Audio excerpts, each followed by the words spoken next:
Okay, so this is a prime example as to why we always test, not guess.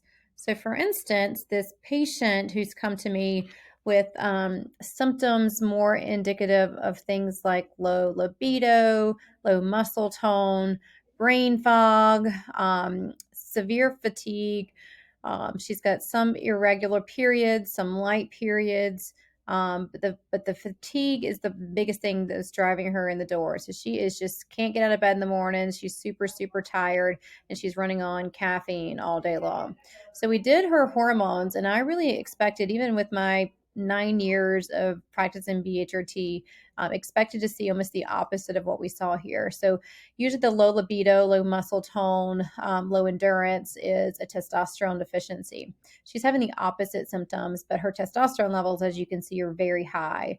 And the estrogen levels, usually symptoms of estrogen deficiency, would be symptoms similar to what she's experiencing. So, kind of irregular light periods, brain fog, poor skin health, those kind of things. But as you can see, her estrogen levels are double the optimal range. But progesterone actually looks pretty decent. Then moving on down to the cortisol. So cortisol is a stress hormone that's produced predominantly by the adrenal glands, and that is going to be generally going to follow a pattern throughout the day where it should be kind of very low when you first wake up because you're kind of still in that sleep stage. But usually by early morning, mid morning, you're going to have the highest of the day. So that's energizing, gets you out of bed, and then it should kind of slow down throughout the rest of the evening. But remember, hers was opposite. She had trouble getting out of bed in the morning. She's super fatigued and then a little insomnia at night. So hers is almost the reverse pattern of what we anticipate seeing. So that's why it's so important. If I were just to give her,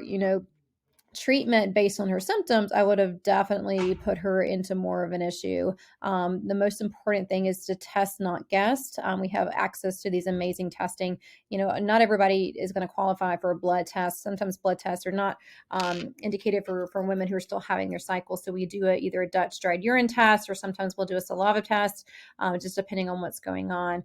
So this is kind of just more evidence to say that test, don't guess, and retest. Once she goes on treatment, making sure that we're retesting her, 3-4 months in, and then once a year thereafter, assuming there's no changes. The root cause as to why her hormone symptoms were basically the antithesis of what we're finding in the lab work, was an autoimmune condition and related to the thyroid gland. So that got detected. Now we are able to treat that. And once we can treat the thyroid and the adrenal glands, then we'll go secondarily, or at least last in line to start testing the sex hormones that are there.